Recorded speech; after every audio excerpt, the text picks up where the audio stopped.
Welcome to UCF Knightline, your source for UCF sports and former player information.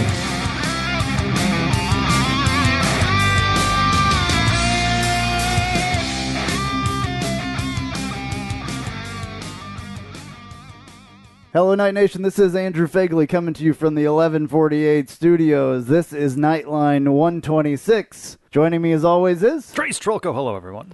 All right, Knightline 126 is brought to you by the Dever Team, your source for New Smyrna Beach real estate and everything else New Smyrna Beach. Go to thedeverteam.com and call UCF alumni Travis Dever for all your New Smyrna Beach needs. 386-690-1636, 386-690-1636. UCF moves to 5-0 after a 63-21 win over East Carolina. One heck of a happy homecoming.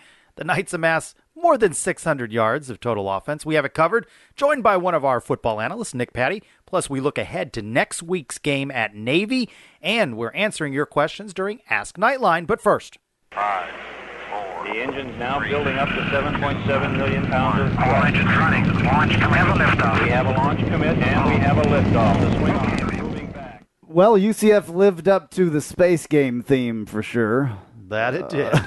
Launching early and often, and up to number 20 in the AP poll and number 20 in the coaches poll, which is great. And we're celebrating along with you on Knightline Postgame Live. And here's the deal with Knightline Postgame Live. I woke up and there was a show that was done last night. What does that mean? I have zero recollection of it. Why is that? I may have had a few alcoholic beverages. You didn't celebrate after every score or anything, did you? Probably between every score. Well, if you do that, the way this offense is scoring. I remember it, but it's a little foggy, to say the least. It was fun, though. I remember it was fun. Please. It was nice to be joined by guests at Burger U who sat in and were able to comment on the game. You had a number of people that were joining you. There was a bunch of people that showed up Too many people that wanted to be on, so I'm going to have to make a lottery or something every week. Jeez. To see who gets to sit in, nice because it was awesome. No, it was great. Like 4 or 5 people showed up, and I was like, oh, I already have the guys, because they were, It's great, though. That's awesome. Back at it again Saturday, a bit earlier, right, with a 3:30 start at Navy. Come on 30 minutes after, so. Yeah, and I will be watching the game, I believe, at Burger U. I'm definitely doing the post-game show from there. Post-game live will be from Burger U, even on an away game this time. And is that the first time you've done that? No? Yes. Yeah, because Cincinnati was so late and got delayed. Right. And I believe we ended up scrambling to go to the studio. Watch the Twitter feed at UCF_Knightline, and you will find out if I'm going to actually watch the entire game there or not. You could possibly come and watch a game with me if anybody's interested in doing that. I will be in Annapolis. We may have some alcoholic beverages or adult beverages. Would you like to host the show? Come sit with Andrew. You may end up hosting. That's the other thing too. You may. I need somebody to start the show with me, so somebody needs to show up. I'll call you. I'll just call you. Yeah, you'll call, but I'll call you when I'm out of the post game. 5-0, pretty decisive. Can you imagine? 9 different guys score. Yeah. I think I'm blown away by this entire thing this year. I'm blown away. I mean, no one predicted. Absolutely not. In fact, remember when we talked to Phil Steele's guy this time, since we couldn't talk to Phil Steele? Maybe Phil Steele will want to talk to us now. Well, maybe. Yeah. No, it's because of this whole ESPN. ESPN, yeah. But remember, he was like, we'd be lucky if we were 6-6 or something like that. Yeah, he didn't mention that UCF is now number 1 in scoring offense in the country. Yeah. 50.6 There's a lot of game. things that... He didn't say they had the number 5 total offense. Yeah. At 547 yards per game. He didn't say anything about the number 2 passing efficiency. He didn't talk about any of that. 500 and what a game? 547. Oh, those are in my notes too. I'm sorry. Yeah. Yeah, but still, I mean... He didn't say anything about this dark horse candidacy for Mackenzie Milton for Heisman, did he? I've heard that people are starting to talk about him for that. Why not? Absolutely. I know he's young, not? But crying out loud, guy's doing a heck of a job. Another shout out to the offensive line. Did you see there's a Twitter account now that is I think it's at Milton_Heisman or Very something good. like that. Very good. Follow it. And Yeah. Why I think not that was start their this? first tweet, actually. Why not? Yeah. There you go. So definitely follow those guys. Hopefully Mackenzie will get whoever's attention that he needs to get. Well, he's got our attention. I thought I read somewhere in our notes here that he added to the Manning Award watch list. Very good. That's pretty cool. Yeah. Happy locker room. 5-0, guess I'm number 20 in speechless. the polls. Happy locker room. A lot of positive post. 9 different guys score. By the way, one of those guys, a defensive lineman. Oh, man. And Jemiah Spitman. He's a trip. He is a funny, funny guy. In fact, I have a clip here that we're going to... I guess I could play that one now. Well, might as well. Let's play it. All right, here's Pittman talking about his TD that he got. What was the first thought through your head when Coach called that play for you? We really calling this in a game. Were there any nerves like when the ball was coming your way? It was slow motion. Like, thank God for McKenzie. He threw it perfect. I think if he would have threw it any other way, I probably would have dropped it. All right, so I left the question. I'm not sure who asked the question or whatever, but I left it in there for context, obviously, because, it wouldn't have made a lot of sense. But, man, he's funny. Like, are we really running this? Well, another thing that he said was that if he was going to be brought in to block on goal line plays, he'd like a chance to get the ball. So, Yeah. I'm not in there just to block. I want a chance at scoring. Absolutely. How versatile is UCF's offense when you got to scout ahead now that there may be defensive players involved in the offensive schemes and catching passes? Well, and there's a lot of them. There are playmakers on both sides of the ball that, get Hughes in there to line up at wide UCF receiver scored or Neal to run on wide offense, receiver. defense, special teams. All three All-round phases. effort. It's very important to do that. Let's hear what Scott Frost had to say about the game. I was really pleased tonight. We didn't play a perfect game, but we've been challenging the guys not to be reading articles about themselves and taking anybody for granted. They responded with a great week of practice and a pretty good performance tonight. We got quite a few guys that are playing pretty well, and it's fun to watch. So, yeah, that sums it up. I think that it's running the way that Scott Frost wants it to. I think he's satisfied with the way that it's running. I'm sure since, this is his designed offense and all that, or he had a part in designing it, that he would be the one that would know more than everybody else does, and be the most satisfied with it when it runs properly. I really like that so many different guys are getting touches. You see Cam Stewart come up with, a play, and Cordarian Richardson's out there, and you never know who's going to be involved in the play. Adrian Killens, Otis. There's so many weapons on offense. It's just a joy to watch. A lot of really. that is team chemistry, and here's what Scott Frost had to say about that. We're not going to score this many points every week, but it's fun when we do, and in games like this, you're hoping you can get the ball to the right guys enough times, but shoot, if you don't, somebody else might score, and that's a good problem to have. It was Traquan's week last week, getting the end zone a bunch, and a bunch of other guys found their way in tonight. Our team's playing together and caring about each other. That's so great to see. When somebody scores, everybody else happy for them, and that doesn't exist on every team. It doesn't, and that is why this team, I believe, is performing the way that they are, is because of the chemistry between them all.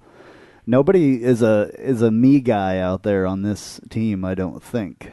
Well, that's interesting you say that. We talked a little bit about it on Post Game Live, that Snelson was not in the lineup, right. And he had said some things earlier in the week, predicting 70 or more points against East Carolina. And then Coach Frost alluded to it, that he was a little nicked up, and it was a game-time decision. And maybe the game-time decision was we're not going to have that kind of popping off. And I don't know. That's just my speculation, but the timing of it seemed interesting. Yeah, I don't think there's a huge problem with that, personally. I think you want your guys to be confident. I guess you don't want them to be overconfident and cocky, yes, I guess. But you don't want to give that whole, fodder there for the other team to show it on the field. Be confident, go out and secure the victory. UCF, by the way, one of 8 unbeaten teams left in the country. Hey, what do you think of this list? Alabama, Georgia, Miami, Penn State, TCU, Wisconsin, and the Cows. Well, all except for the Cows. I'm good with it. Let me ask you, I was talking to Eric Lopez up in the press box, and he had done something for the American Digital Network over the weekend out in Tampa, and he said he just hates being on that campus, which I don't blame him, right? I never like going over there to watch a game, really.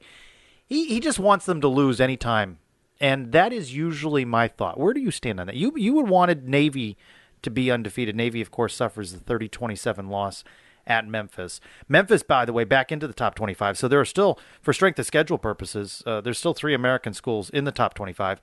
You want this collision course, don't you? On Black Friday with the undefeated, maybe top 15, maybe higher at that point in time? Yes, normally I would want USF to lose every game. Now, I would love for both teams to be undefeated, UCF to show them who's boss. Isn't that the marquee matchup now in the state? When you consider that there's going to be a Florida State game that just seems just terribly drab on offense to Absolutely, me. and Miami, Florida State, and all those other ones which they not... played. They've had that game, but this game on Black Friday, I don't want to get too far ahead. There's still games on there. You saw all the upsets in college football. That's just the nature of the game. Yes, it's looking ahead, but we're looking ahead to what we would love to see. We're so you want an undefeated, directionally challenged school over here on Black Friday in a knockout game for a chance to go to the playoff. Well, I mean, I guess if somebody else wants to take care of our dirty work, they can do that by beating them. So you don't mind if they lose then? I would now love. and then? So here, I'm torn with this because I would love them to lose every game, like I said. Yeah. But then again, it helps us if they are undefeated and we beat them. It doesn't get us anything if they've got 1 loss or 2 losses and we don't and we beat them. We talked to Nick Patty because they're about just this, like everybody else at that point. Thank you, Boise State, for knocking out San Diego State. Right. From the Mountain West that were ranked ahead, and UCF gets to climb up in the poll. But jump ahead to this. I know you've got a lot more sound bites, but CBS Sports is probably the best for updating its bowl projections. Of course, none of that means anything. But last week it had UCF against Colorado State in the Hawaii Bowl. This week the projection, UCF versus Tennessee in the Birmingham Bowl. And why? Why is that the bowl they have UCF slotted in? Because they have the Cows versus TCU in the Peach Bowl, meaning they have Tampa School there getting into the playoffs. I guess that's what that means right now. It doesn't mean anything, but it's interesting to pay attention to. If you're looking at the polls only, I guess you would see that. And USF does, in the stats of everything, they have some pretty good stats. They have a pretty good team. They play nobody. That's where I was going with this. You didn't let me finish. Played Stony Brook. Yes. So, but we're playing Austin Peay as well. So fine, but we beat Cincinnati 51-23 in 3 quarters, right. And they beat them 33-3 in 4. Right. There are definitely. I'm not taking anything away from them. They're I would decent, love to take everything away from them by beating them on Black Friday. This sounds like a good poll question. You know what would be a perfect bowl game for them? The St. Petersburg. Absolutely, right there in St. Petersburg. I don't think they'd like that very much. That would be perfect because it's their. They could maybe draw some of their home. No, they're not going to draw their home crowd there either. They don't draw their home crowd either place. I didn't pull this one out for Mass Knightline, but since we're talking about the Cows and the polls, Michael on Facebook, one of his questions was, the Cows are rated... There we go. I figured I should throw that Shout in. out, Kevin Reese. The Cows are rated number 13, UCF 20 in the coaches poll. Disrespecting us much? Question mark. I think going into the season, UCF was coming off the 6-6, and of course they weren't ranked. Remember, the Cows were in the poll conversation, and they've just been moving up with wins. They're bowl eligible now after 6 games. So this notion, I disagree with Michael that UCF is being disrespected. I think the Cows, based upon winning the games and moving up, have moved up into that point. I think at a certain point they're not impressing people with these with their margins of victory. I think the only reason that they are higher in the polls than UCF at this point is because they were expected to be. Yeah. Period. Yeah, I think that's fair. But I think they should start looking at what's really going on and maybe, change the polling around a little bit. Maybe, I don't know. So this game with Navy, very important. Navy's fallen out of the top 25. Memphis is back in. UCF handled Memphis handily. I'm kind of bummed about Navy falling out, though. because that would have been 2 top 25 teams in a game, and that means a lot more, and it gets a lot more talking about on College Game Day and all that stuff, Which, when we finally left Burger U at close to midnight on Postgame Live, I got in my car and I turned on the satellite radio, and I had ESPNU, which I didn't know until yesterday had a radio station on there. And guess what the first things they were talking about? The first words I hear when I turn the car on, they're talking about Scott Frost. And they're talking about the jobs that he might go to. By the way, Sunday, as we record, Nebraska's named an athletic director not named Danny White, somebody from Washington. And so maybe that tamps down that speculation a little bit. But so they were talking about Scott Frost and all of the possibilities for jobs out there. I only reference that now because this bowl projection has us with Tennessee, and one of the places they had talked about him going was Butch Jones being canned in Tennessee. And they said that Scott Frost will be able to pick from jobs, right? Even message board fodder, which I find, I have a lot of friends that went to Florida that cheer on the Gators. Gators are anemic offensively. The buyout of Jim McElwain is something like $8 million. But fans up there are saying, boy, they'd love to see that Scott Frost offense up in Gainesville. Well, so this is, with every win, enjoy it, folks. Enjoy watching 63 points and 600-plus yards of offense. Enjoy this top 20 ranking. I guess Scott Frost is going to leave eventually, one way or another. All coaches leave one way or another. Now, I don't think it's going to be this year. For next year, I don't think that he's going to leave. I don't. I think that he wants to see what he started here. We've talked over and over about this. This is what we're going to speculate on until he says, I'm taking a job or I'm not taking a job, I guess. We're going to speculate about this. And I hate to speculate. I do. But I really seriously, deep down in my heart, I believe that it's not going to happen this year. I think that he wants to at least see his first recruiting class graduate. If it was me, that's what I would want. When I started my head coaching career, I would want to see my first class graduate, personally, because then I would know that I went through an entire recruiting cycle and I got everything out of it that I could. But then again, there's more to get out of all this than just that, because next year, this team's even probably going to be better. Yeah, we're going to lose a few people, but it could be even better because Mackenzie Milton will have 3 years in the system instead of 2. All these freshmen that are awesome, Otis Anderson, Cordarian Richardson, many other people, will have 1 more year in the system. You saw what happened between year 1 and year 2. Wait till you see what happens, hopefully, between year 2 and 3. Well, I think you make a good point about a rationale for staying. I think one we will see coming up soon is the birth of the Frost baby. That's another thing. I think it roots him to the community a little bit more, and new family, and recently married, and so. See, we need to keep him around till his kids get into school, and then it really roots him here. Okay. So you know how we were talking about USF and how they are ranked higher than us because they were expected to do that. So if we go to a bowl game, a good bowl game, it doesn't have to be a New Year's Six bowl game or whatever, but something better than where we've been the last few years, of course. I think obviously that's going to happen already. If for some reason we get into that Access Bowl or something like that, don't you think that we would be ranked pretty high going into next season? Or at least ranked in terms of the top 25. Right. So maybe, you know how it is with strength of schedule and all that other stuff. You're not going to be from the American and, next year UCF, since they won the Peach Bowl or whatever, is going to get into the playoff. No, it's not going to be like that. It's never going to be like that from the American. It's never going to be. You're never going to be a national championship contender because of strength of schedule. But good things could happen the longer this bus travels down the road. By the way, there's St. Petersburg Bowl projection, which I know you plan to buy tickets for that December 21st. I know you're not. Not at all. Memphis and Florida Atlantic. Goodness. I don't want to see either one of those teams. The Cure Bowl, their projection for the Cure Bowl, Duke and UAB. UAB has a football team? They do again. They're back. I know. All right, We've meandered off the path. Yeah, we have. Let's get. I got a lot of clips here, so let's play some more. Let's hear what Scott Frost had to say about Milton. I like this clip. Thought he played great again. I was mad at him on one. He should have given the ball, and he pulled it on a 3rd and 1. And other than that, I can't find many flaws in what he's doing, at least from the sideline. So we'll watch the tape, but he's making great decisions, putting the ball on the money, running it when we need him to.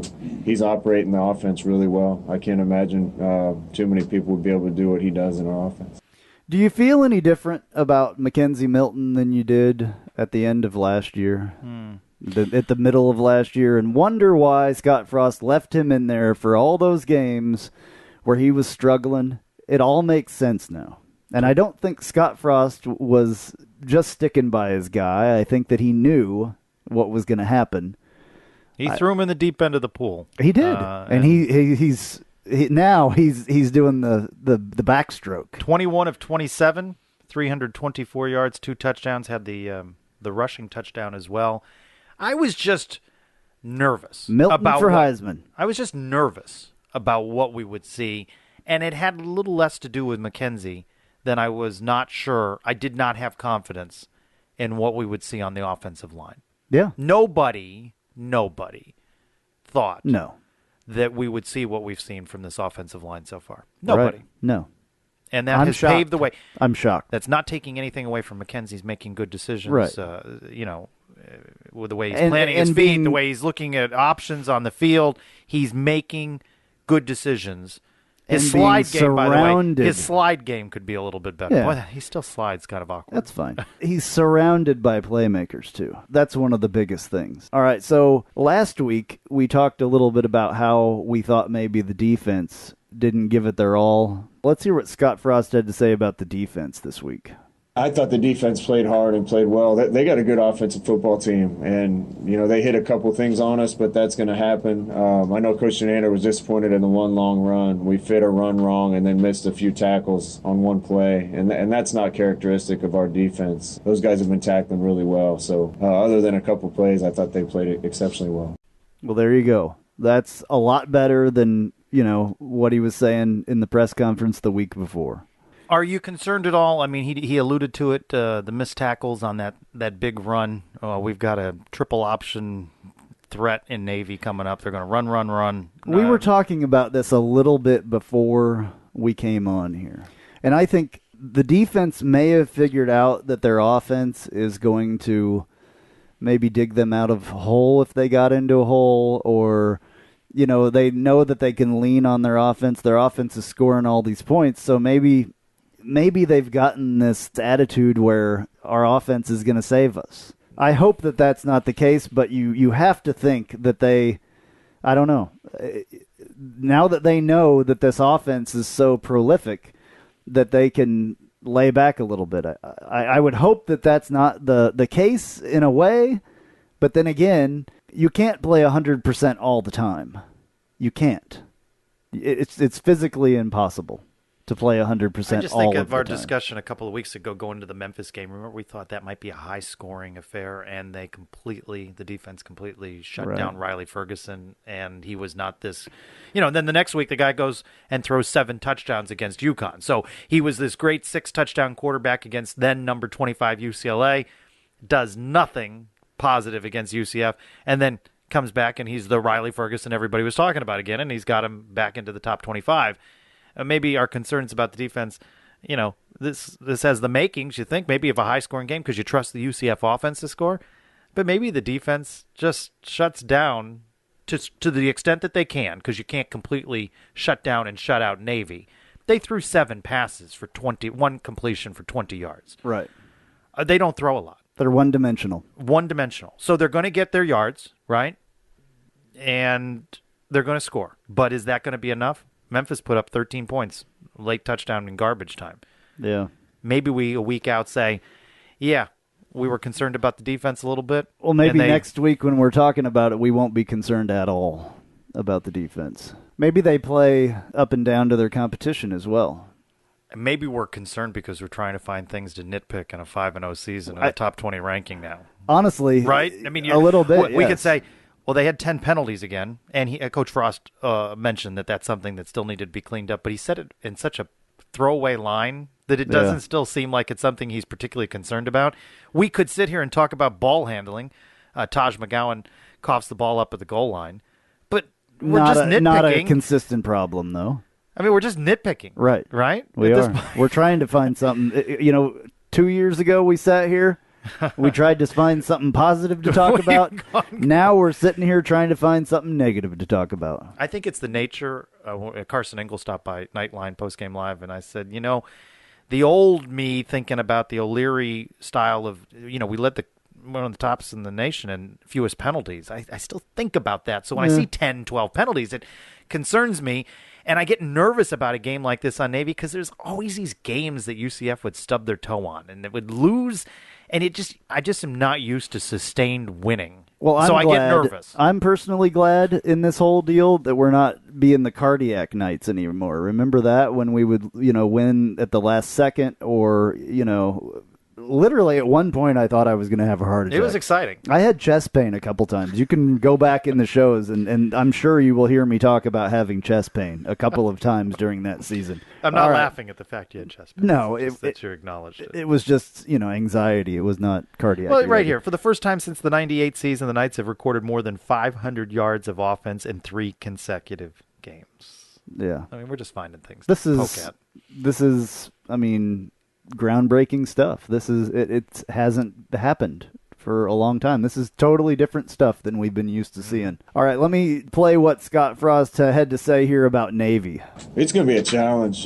This is a unique challenge in college football. I said on the field, I got so much respect for what Navy does and who they are. Ken does a great job with them. You only have a week to prepare for something that's quite a bit different than what you see the rest of the year. So our defense has a real challenge ahead of them, and I expect them to show up Monday and go to work. I challenge our team to have our best week of practice ever, and that's what's going to take to go up there and beat them. All right, well, there you have it. You tailgate with a fun group over there. The Griffins and Shaquille stopped by. It was Seattle awesome, on a bye week. Jacoby Glenn was there. And not that we're trying to name drop, but I enjoyed meeting Daryl Max, the redshirt quarterback. Yep. His dad, who shared that coming up, it's going to be Daryl that's running the scout team simulating Navy this week. Yeah, they're nice people. I met him actually yesterday for the first time, and remember when we talked to Daryl earlier, in the year before he had signed. He'd signed. You hadn't scared him away yet with your interview skills. Right. Well, exactly. Thanks. You'll cost us one recruit. Oh, no, boy. No. How's that dude doing? Who cares? I don't know. I forgot the guy's name, actually. Yeah. I have no idea. He trademarked I was his trying to think name. about that the other Purdue, day. right? Is that where he went? Yeah. Who cares? Whatever. Anyway, speaking of the offense and another quarterback, let's hear what Mackenzie has to say about why this team is doing so well. The coaches are putting us in awesome opportunities to succeed. The O-line's doing a great job in protection in a run and pass game, and the skill players are just making plays. So and defense gets stopped. So it's just a combination of a lot of things. We're just playing some good ball right now. They're just playing some good ball right now. You know who's playing good ball? Trey Neal, 50-yard interception return for touchdown. That's your defensive score. You know who's playing good ball? Mike Hughes, 66-yard punt return for touchdown. Yep. I mean, absolutely playing good all around. Speaking of Trey Neal, there's a clip from him. It's Pittman and Neal on the performance of the defense. I feel like it was all right, but we still got a lot to work on. Yeah, there's always things you can clean up. A few technique issues, but that comes with it. Just playing, kind of getting new looks. People kind of feel like they haven't seen it before, so they get a little nervous. But just one of those things where we tweak it, check it up on Monday, and then we move past it and get ready to work for the next week. Always good to be still learning things, and I think that they're learning from everything that happens out there.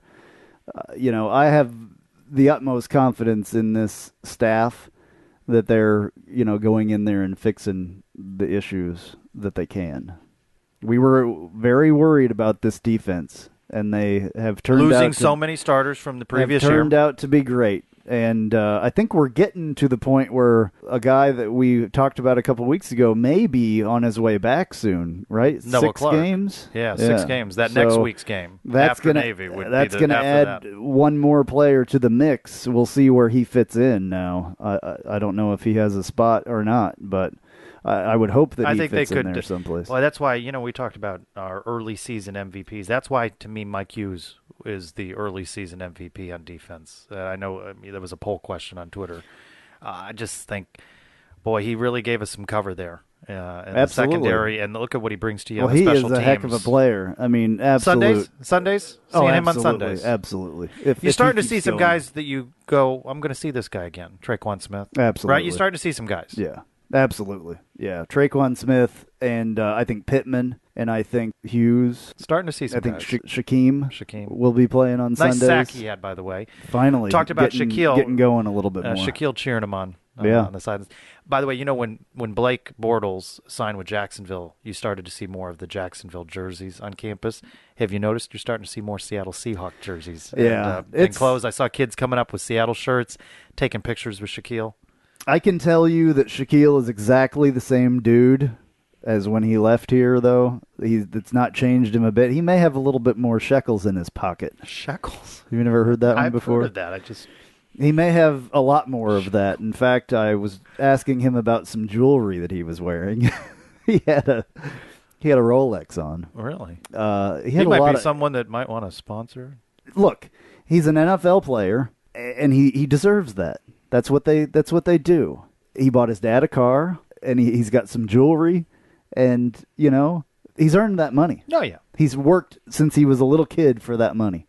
So this is what kids want to be when they grow up, and he's done it, and it's only going to get better for him and his brother. So I'm very excited. Well, before we start digging more into this game with East Carolina and look ahead to Navy, the announced crowd, by the way, 40,287, which represents a season high. I thought UCF did a good job with the space theme and the helmets. I really like, and I did a post on Twitter where I said, let's keep this tradition going, a tie-in to the space program. I love, and I hope this goes for every evening game we have, where people were waving their cell phones, that starry night. It looked really cool. It was kind of cool. So I hope that continues.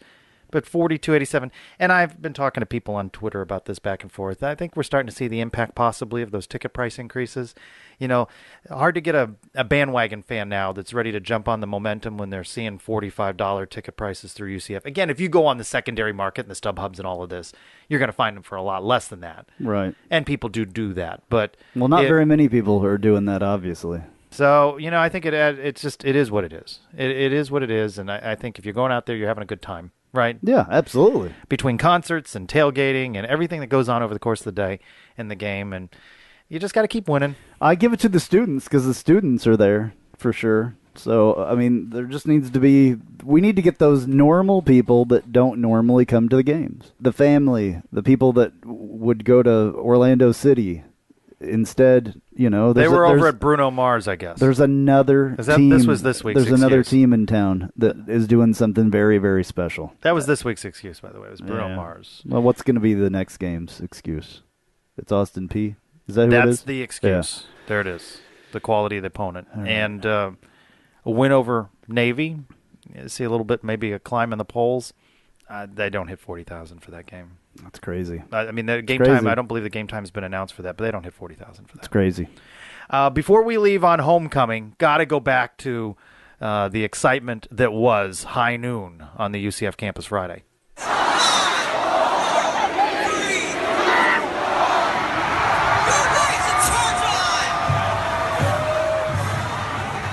Thousands of students packed the Reflecting Pond Friday for Spirit Splash, the best homecoming tradition in the country. Now, we're going to have Nick Patty joining us. I wonder if he ever jumped into the Reflecting Pond. We're going to ask him about that, get his take on how UCF's defense can stop Navy's triple option. That's next.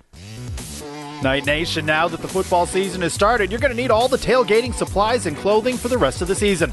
And the best place to get all of your favorite night stuff is Fan Addicts. Please go to our website, UCFNightlinePodcast.com. Click the Fan Addicts logo to find the best selection and best prices for everything you need.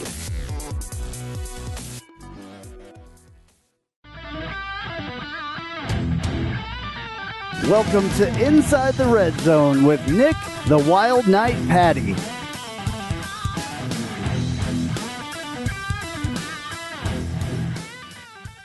The beat goes on for UCF. Let's talk about it with former UCF quarterback Nick Patty, who is in the red zone. Nick, before we start talking about that homework, which is diagnosing Navy, and before we talk about this big win over East Carolina, I have a hard-hitting question for you.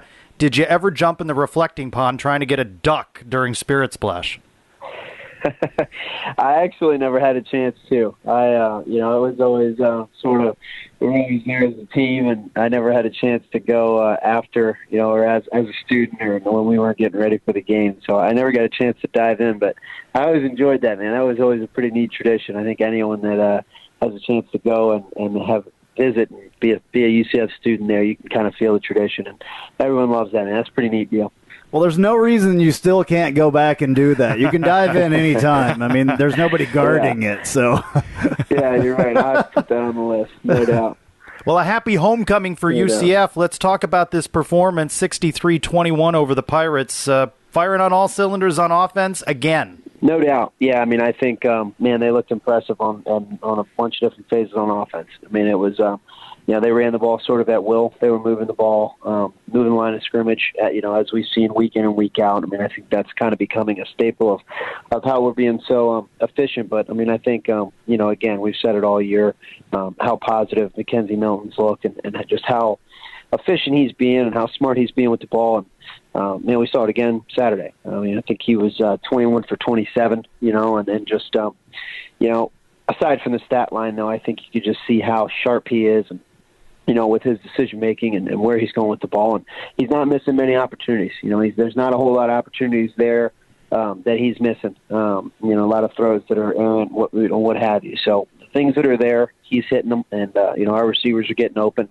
And moreover, I think, Coach Frost and Coach Walters, they're calling an offense right now that's working. They're putting those guys in positions to make plays. And, you got receivers running wide open. You got running backs running through holes that are, gashing holes. And, that's at some point not just the players. That's the coaches calling an unbelievable game and having those guys ready for success. And, I mean, every facet of the program right now seems to be firing, especially on the offensive side of the ball. Keeping with the space game theme, these numbers are astronomical. I mean, I love it. It's crazy. It's 603 yards of total offense, 365 yards, 238 yards of rushing.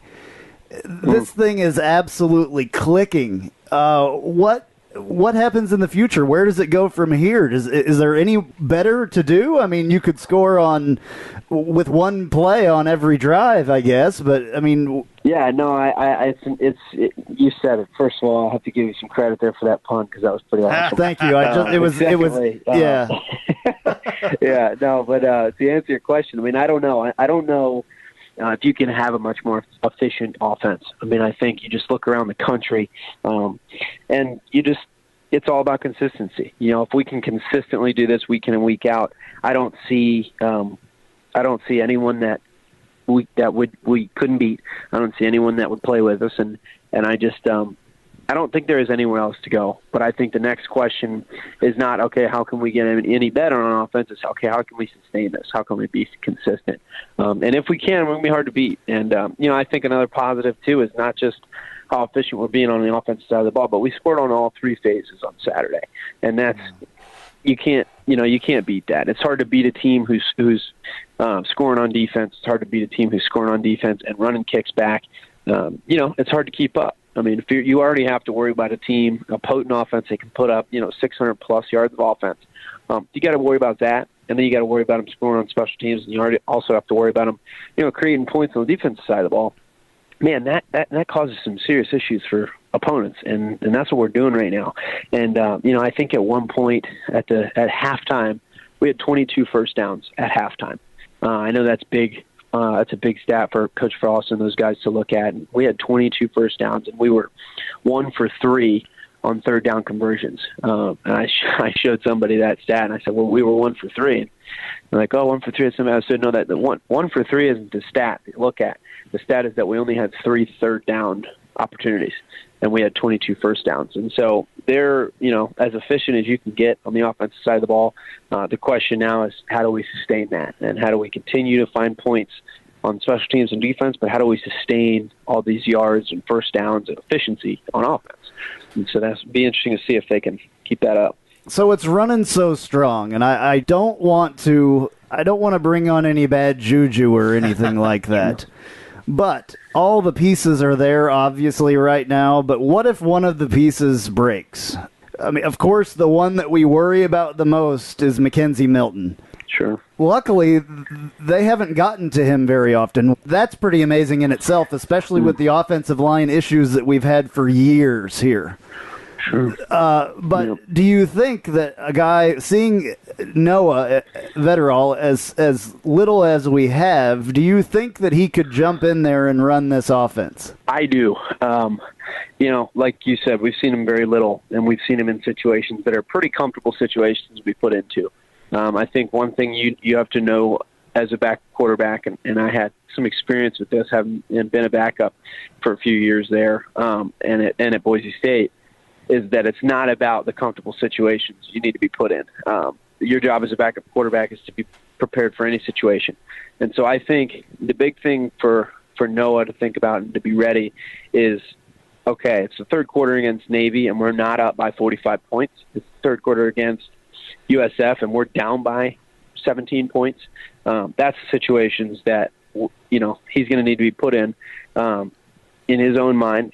God forbid something happens to Mackenzie, and when we'll really find out if he's ready. The glimpse we've gotten, he's done nothing but, shown everyone that he is ready to run that offense and that he's more than capable and has the talent. He's just done. I mean, he's impressed me big time from the little glimpses we've gotten of him. And I was very impressed with him. I think it was week 1 he got a shot to go out there and wield it a little bit, and he did. And he looks good, and he looks sharp. And Saturday watching the game, I was sitting watching with some people, and someone looked over at me, and he looks really comfortable out there. And he does. I mean, he's got a moxie about him. He's got that presence where you just say, all right, this kid's got it.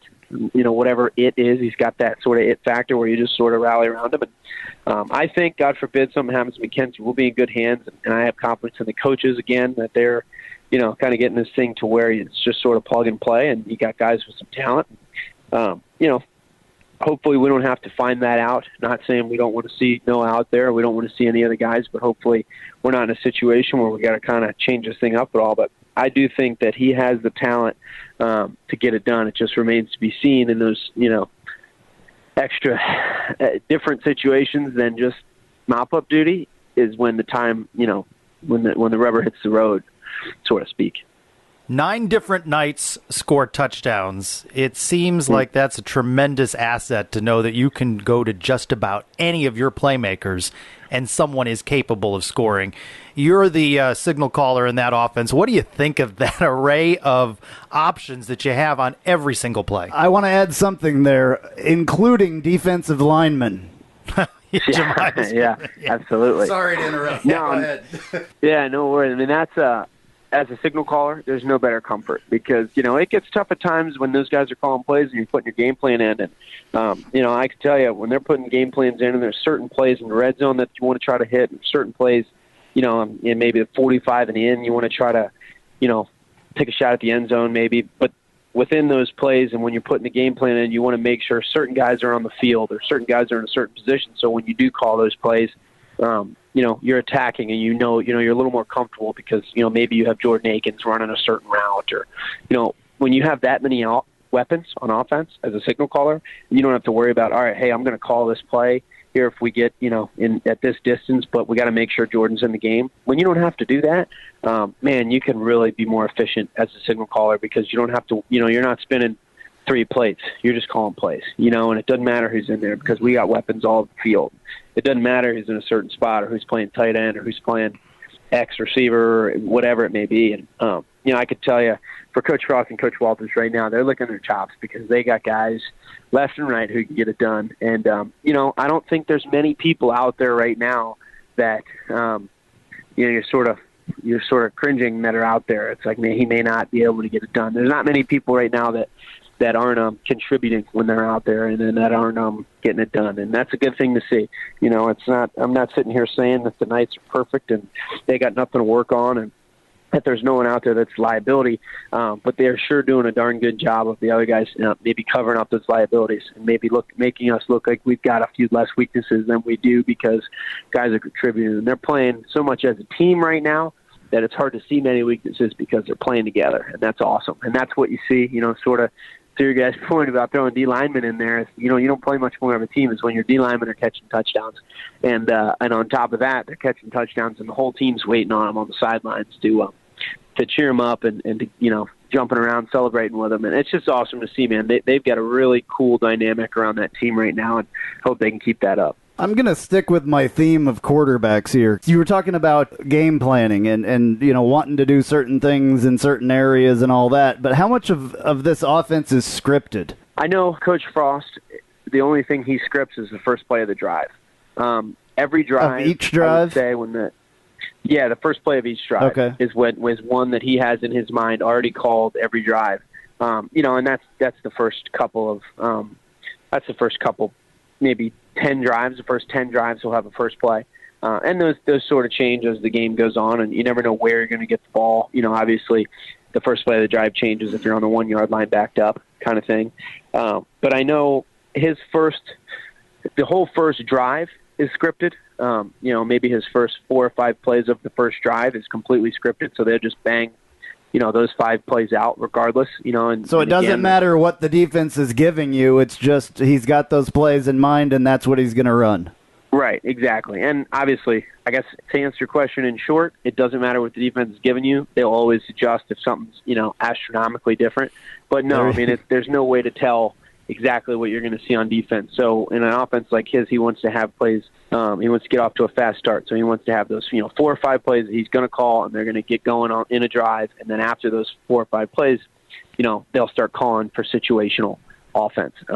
Third downs, it's hard to script. Third and short, you've got your calls. Third and 4 to 6, you've got your calls. And so those will change. But at every, beginning of every drive, or, and even when we come off the field, when those guys come off the field, and, you'll notice Mackenzie's on the phone talking to Coach Verdue up top, and then Coach Frost will come over and he'll say, okay, here's what I'm thinking the next drive to, Mackenzie, maybe the offensive line, and then, you'll gather with your coaches, they'll talk about it, and they'll say, all right, we're going to come out and we're going to run this next drive, the first play.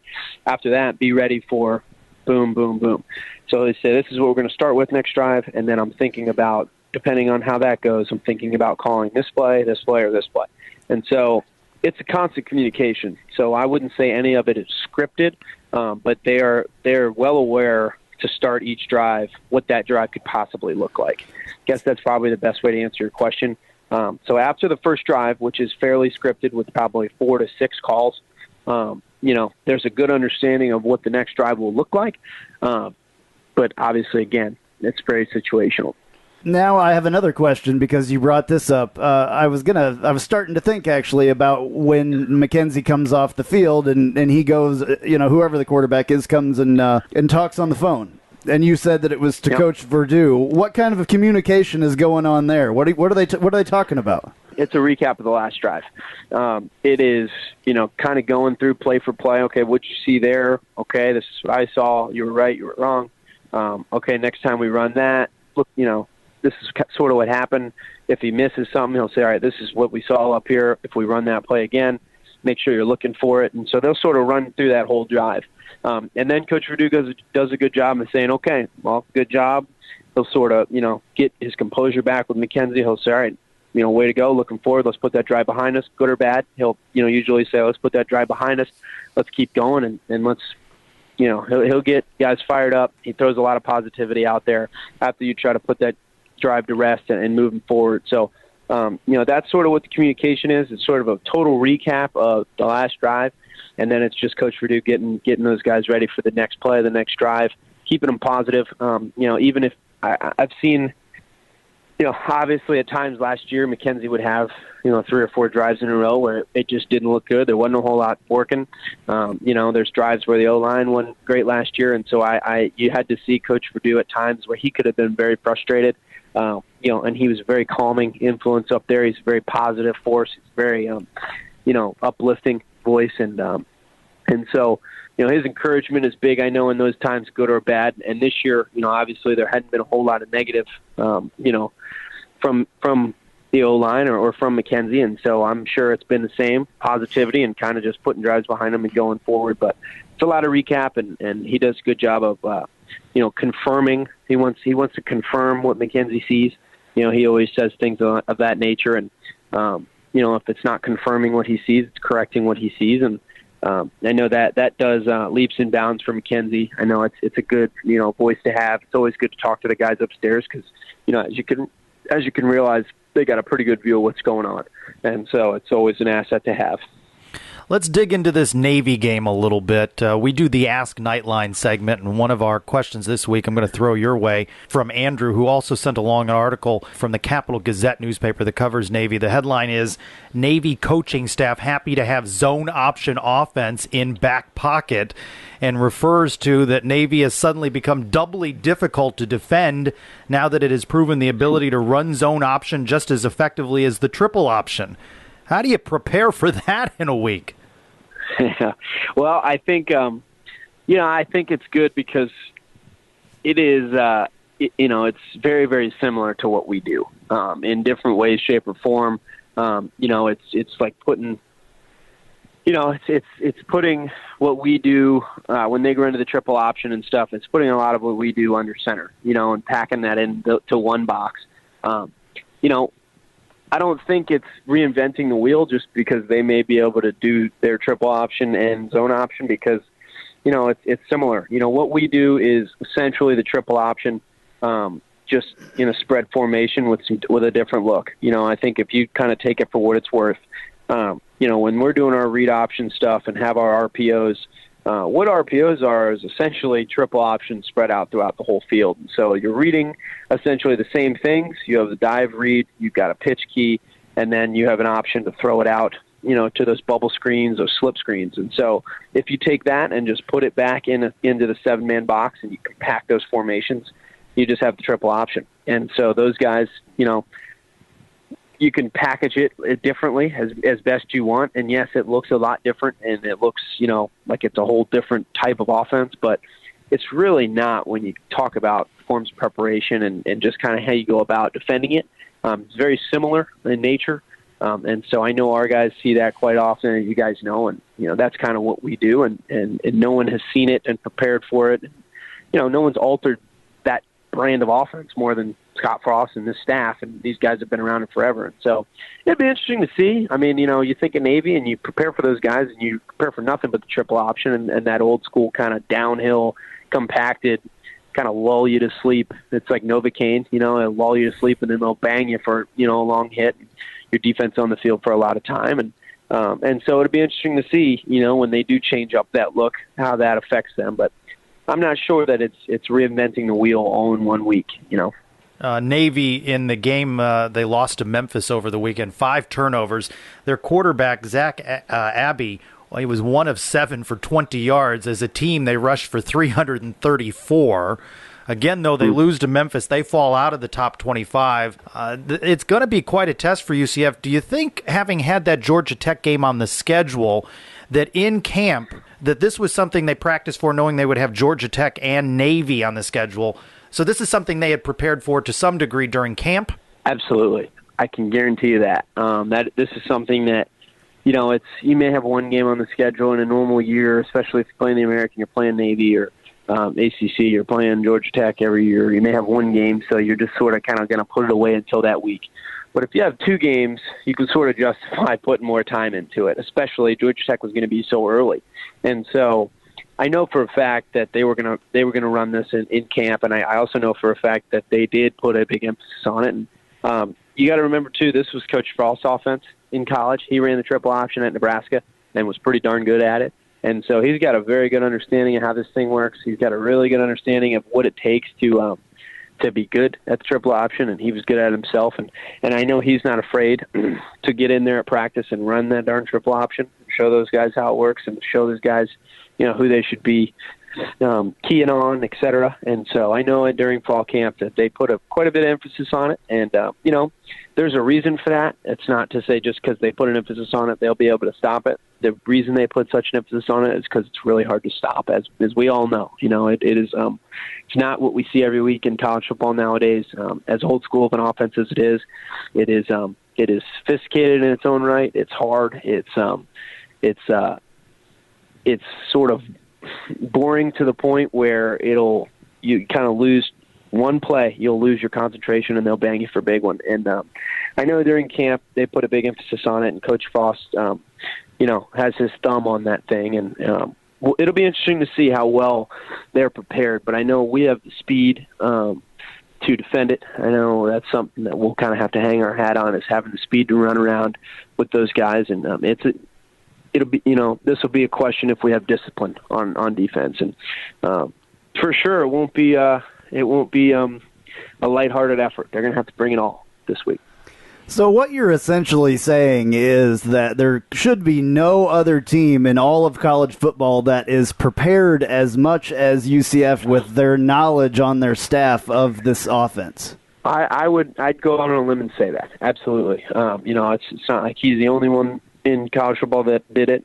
But obviously, his experience in playing in this in Nebraska, how successful they were at it at Nebraska. And he's not the only one on staff that played there and ran it. Coach Austin, our offensive line coach, did the same.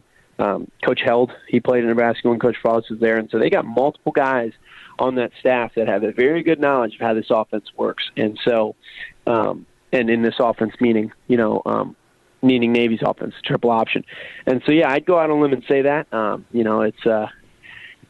haven't talked to every staff, but I would absolutely have confidence that this staff is just as capable as anyone in the country to have this dialed and to prepare our guys for this week. Certainly can't look past Navy. UCF moves up to 20 in both polls, and if you do look ahead a little, it seems like there's a Black Friday clash with the Cows from Tampa coming. How happy are you to have seen your former school, Boise State, get into the mix here, knocking off San Diego State Saturday night, kind of kicking them out of this whole elevation to the playoff? Absolutely. I was fired up, man. I always like to see those guys do well. Obviously, haven't played there for a few years. I'm a supporter of those guys and always like to see them do well. But this week I was rooting for them a little bit extra. And, obviously, with having our guys, with having the Knights there at 20, you can't help but look ahead and just say, what if, and what if we went out here, and what will our chances be to get in, to that discussion for New Year's 6 games, et cetera. And you just want those guys to get everything they deserve as, being undefeated possibly. And so seeing the Broncos knock off the Aztecs was awesome, because that does nothing but help us in the national conversation and, into getting into the best bowl game possible. And so it was good, man. It was, you don't ever want to root against people, to lose, as far as San Diego State goes, but at the same time, that does nothing but help us. And Navy's going to be a big week. And, just because they're out of the top 25 doesn't mean necessarily that it's any less important. This is going to be a huge game and a big win. And not having Georgia Tech on our schedule hurts, in that national conversation, because we don't have that, we don't have as many of those signature wins. And so if we get Navy, which is a good win, and then, we've got the team down south, or rather team in Tampa. we don't really like seeing come to town, but if we can be undefeated at the time they come and we get that one, on our schedule, the Broncos beating the Aztecs will be huge. And so that'll be good. But, at the same time, you said it, you hate to look ahead. You want to have the Knights just handle their business, and you'd like to think that the rest will take care of itself. But having San Diego State now have a loss, if we take care of our business and we win out, there's no reason that we shouldn't be the front runner of any discussion that's happening. We'll deserve everything that is coming their way. So we'll see what happens. It'll be interesting to see how that all shakes out. As you guys know, college football, man, it never stops. stops surprising us. There's never a lack of shakeup, so we'll see what happens. Absolutely. You never know. Well, we are witnessing something here that is absolutely incredible and absolutely special, and I appreciate that you are joining us every week to go through it with us, man. I greatly appreciate it. Yeah, absolutely, man. I couldn't agree more with having seen the lowest of lows a few years ago, being involved in the team, and then obviously last year seeing what a transformation we had. And, sitting in the stadium this past week and looking around, seeing those student sections, seeing that stadium darn near packed, and that nightmare get going after every score. It's pretty neat, man. I'm glad I'm still a part of it in this way, and you guys are doing a great job covering it. And it sure is fun to watch. All right. Thank you very much, man. We will talk to you next week. Sounds good. Take care, everybody. Inquiring minds want to know, so we're answering your questions on Ask Knightline. Plus, we're going to go around the American, see how things are shaping up in the league. Back in a bit. Hey, this is Travis Dever, Kai's Real Estate, the Dever team, New Smyrna Beach. Your source for real estate and everything else, New Smyrna Beach. Proud sponsor of Knightline and Knightline Postgame Live. Call me anytime at 386-690-1636. That's 386-690-1636. Let me show you my hometown, New Smyrna Beach, UCF's favorite beach. Go Knights and charge on. Time again for Ask Knightline. That needs some music, too, by the way, when you're not doing anything. We're answering questions listeners posted on Facebook or via Twitter at #AskKnightline. Andrew on Facebook asks, looking forward to the Navy game, who do you think will have to step up more to beat them? Offense or defense? Would we need to outscore them in a shootout or shut them down in the defense, assuming we don't have a balanced performance? I thought we had a good conversation with Nick about that. Who do you think is key? A particular person or Absolutely, 100% the entire defense. The defense has to stop that three-headed rushing attack that they have. Period. Somehow. They're gonna score. They're gonna get through. They can't stop all of it, but they have to stop the bleeding. Basically, it's just like a surgeon has to do during surgery. You got to stop the bleeding to save the leg or whatever. The leg or whatever. Or the kidney or And Navy, Navy beat Florida Atlantic 42-19. They beat Tulane 23-21. Cincinnati, you know what we did with Cincinnati. Mm-hmm. They beat them 42-32.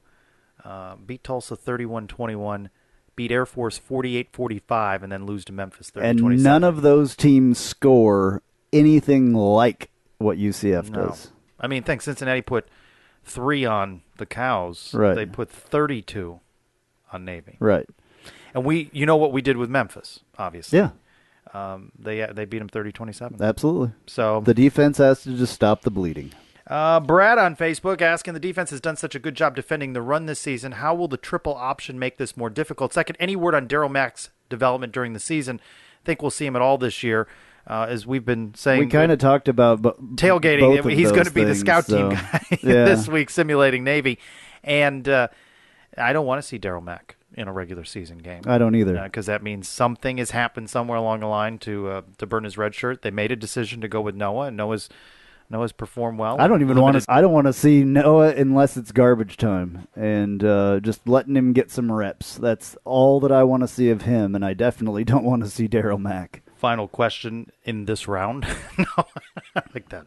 Golden Knights, the second on Twitter, asked, do you think our cheerleaders need to do more strength and conditioning for all the push-ups they need to do to complement our offensive scoring? I would not want to be that guy that has to do the push-ups. Did you see that? I don't know if he was doing it on purpose or if he was really struggling, but they showed the male cheerleader trying to do the 63 Well, have you noticed how push-ups. big his arms are getting? Because, he's working out. Is it the same guy every time? I don't know. I don't normally pay attention to that. You're closer to down there, aren't We you? need to get that guy on and talk to him about doing all the push-ups. We will work on that. Is that where? Who do we have to talk to? Well, let's see if we can get him to help us with this UCF fantasy Knightline versus the Banneret. Again, the good news I hate it. is that UCF is 5-0. The less good news is that somehow we're providing Christmas presents to the Banneret early because our duo of Traquan Smith and Pat Jasinski, no match for Adrian Killens and Trey Neal. And as simple as this, when Trey Neal intercepts the pass and returns it for a touchdown, that's it. We need to score. How many games are left? 6. 6 games are left, and we've already lost 5 of them. Yeah, we're not quitting. I'm not saying that. I'm just saying that,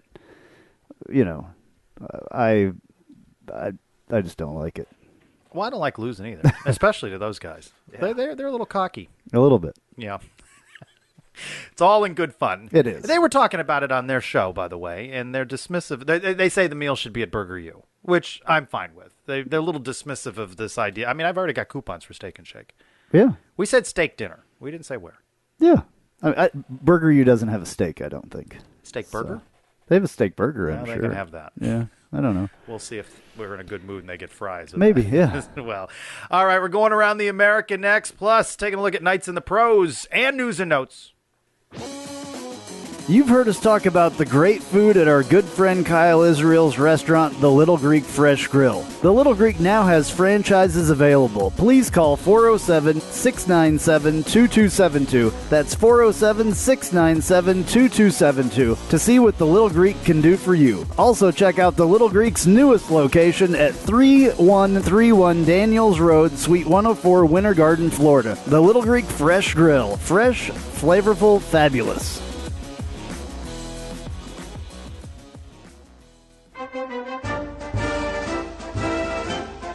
Now time for a look around the American featuring C. Austin Cox.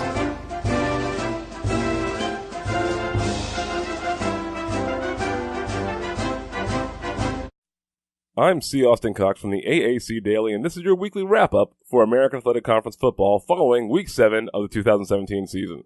3 undefeated teams from the American entered the weekend hoping to come out on the other side unscathed. But when it was all said and done, only 2 remained unbeaten, with the USF Bulls and UCF Knights both recording impressive victories. The American is now just one of 3 leagues in the FBS with 2 unbeaten teams remaining, along with the Big Ten and the SEC, as the Knights and Bulls both continue to separate themselves in the American's East Division. The West Division, meanwhile, is wide open on the heels of Saturday's results. South Florida, ranked 16 in the AP heading into Week 8, finds itself with the longest active winning streak nationally after the Bulls scored their 11th straight win with a 33-3 victory over the Cincinnati Bearcats inside of Raymond James Stadium. The teams traded field goals through most of the first half before USF scored 2 touchdowns late in the second quarter, including a 65-yard pick six by linebacker Augie Sanchez on the last play of the first half. Sanchez led a Bulls defense that kept the Bearcats out of the end zone and held the visitors to only 273 total yards. The win now lifts USF to 6-0 overall and 3-0 in American Athletic Conference play. Central Florida, which is now ranked 20th in both the AP and coaches polls, is tied with USF atop the East Division as the Knights improved to 5-0 overall for the first time as a Division I FBS program, thanks to a 63-21 win over ECU at Spectrum Stadium. Quarterback Mackenzie Milton threw for 324 yards and 2 touchdowns while adding a rushing TD to help the Knights gain 33 first downs en route to 603 overall yards. A key result in the West Division came when Memphis knocked off number 25 Navy 30-27 inside of Liberty Bowl Memorial Stadium. The Tigers got 279 yards and 3 touchdown passes from quarterback Riley Ferguson, but Memphis' defense was the real star as the Tigers forced 5 turnovers from the midshipmen with 3 fumble recoveries and 2 interceptions. Linebacker Austin Hall had a fumble recovery and both interceptions to go with 10 total tackles as Memphis handed Navy its first loss of the 2017 season. The Tigers' win opened the door for Houston to end the day as the only unbeaten team in conference play from the West Division, but Tulsa had other plans. The Golden Hurricane turned in its best performance of the season in a 45-17 trouncing of the Cougars at H.A. Chapman Stadium. Tulsa converted 3 Houston turnovers into 21 points as running back D'Angelo Brewer and running back Shamari Brooks both topped the 100-yard rushing marks. UConn picked up its first conference win of the season as the Huskies took advantage of an opportunistic defense and efficient offense to get a 28-24 victory at Temple. Quarterback Bryant Sharefs threw for only 105 yards, but had 3 6-yard touchdown passes. The UConn defense, meanwhile, registered 3 fourth-down stops and held Temple to 5 of 15 on third down. Linebacker Junior Joseph finished with 11 tackles, a sack, and 2 pass breakups to lead the defensive effort for the Huskies. The only non-conference action of the week saw Tulane's modest 2-game winning streak come to an abrupt end with a 23-10 setback at the hands of Florida International Golden Panthers. I'm C. Austin Cox, and that's what's happening around the American Athletic Conference following Week 7 of the college football season. For For more news from the American, you can catch me on the AAC Daily, airing Monday through Friday, starting at 1 p.m. Eastern Time, noon Central on the Best College Sports News Network, and now streaming every weekday on the iHeartRadio app. Now back to Orlando with your host, Andrew and Trace on UCF Knightline.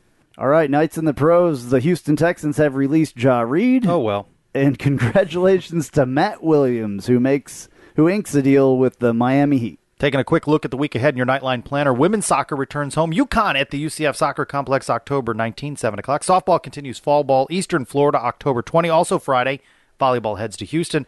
On the 21st, men's soccer heads to UConn. Finally, a busy Sunday, October 22. Men's golf starts playing the Tavistock Invitational in Orlando. Temple comes to women's soccer with first kick at 1. And volleyball wraps up its 2-game road swing at Tulane. And now, news and notes from the world of UCF sports.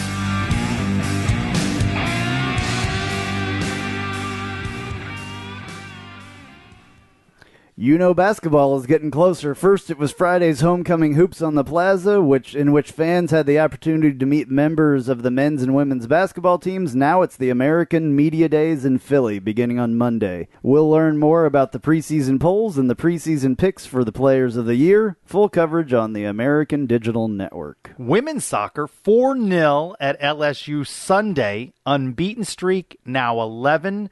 UCF 5-0-1 in the AAC, 10-1-1 overall. Listen to this. They have outscored their opponents during this streak 35-4. That's just crazy in soccer. That is crazy. Crazy in soccer. Some kudos. Congrats to Morgan Ferrara, earned the American Offensive Player of the Week honors. Back-to-back weeks for her. Plus, Vera Veras is the league's goalkeeper of the week. Kathleen Sousa is the American's Defensive Player of the Week. I anticipate more accolades in the week ahead. All right, bear with me, folks. Softball, 4 Knights named to the 2016-17 All-American Scholar Athletes. Demira Began, Aaliyah White, Linnea Goodman, and Willow Callanan. Whatever. It's close. It's close. That was better than it could have been. It is. One take. Men's soccer, 3-0 shutout of Tulsa Sunday. Knights 1-2-1 in the American with 4 points, 3-5-2 overall. Cross country with 5 top 50 finishers in Tampa and at the Cows Invitational. By the way, I've renamed it that. That's not what its official name is. No. Speaking of which, by the way, trying to transcribe and share what Coach Frost is saying during his weekly media conference, and I may have gotten myself in a slight bit of trouble because I refer to them as the Tampa School. I wish he would say the Cows. No, I don't need That'd be awesome. I don't need to cause a problem. I refer to them as the Tampa School, SFU. The directionally challenged university, right. The Cows. So I'm typing what he's saying. He says their proper name. Right. I don't type it that way because I don't. Right. I don't refer it's to all it. good. And then people on Twitter are like, did he just say that? And I'm like, no, I better not do that. Because they would have loved it if he would have said that. Yeah, but so. I can't. I wish he did. So I got to do a better it's job all good. on that. Volleyball loses 3-2 to Temple Sunday. UCF beat UConn 3-0 on Friday. The Knights are 3-5 in the American, 10-10 overall. And finally, UCF says it may take more than $14 million in repairs to get its on-campus football stadium in tip-top shape. UCF says it's structurally sound, just rusting prematurely. Just rusting. and why UCF is suing the engineers who designed the 10-year-old $54 million stadium.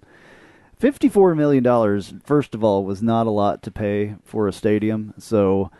And I know that it was kind of rushed along to get ready for that football season there in 2007. So how about this quote in the Orlando Slantinel? Owners need to understand that when they're buying so their budgets and expectations are aligned. He's sort of saying you get what you pay for. Yeah. But I don't think they paid for a stadium to prematurely rust. No. You can tell when you're in the stadium. You can see the spots. Yeah, it's fine, though. I love it. I love that it bounces, and I love that it's called Spectrum now. I love that it bounces. That's I'm funny. Andrew Phegley. I'm Trace Trylko. Go Knights! Charge on.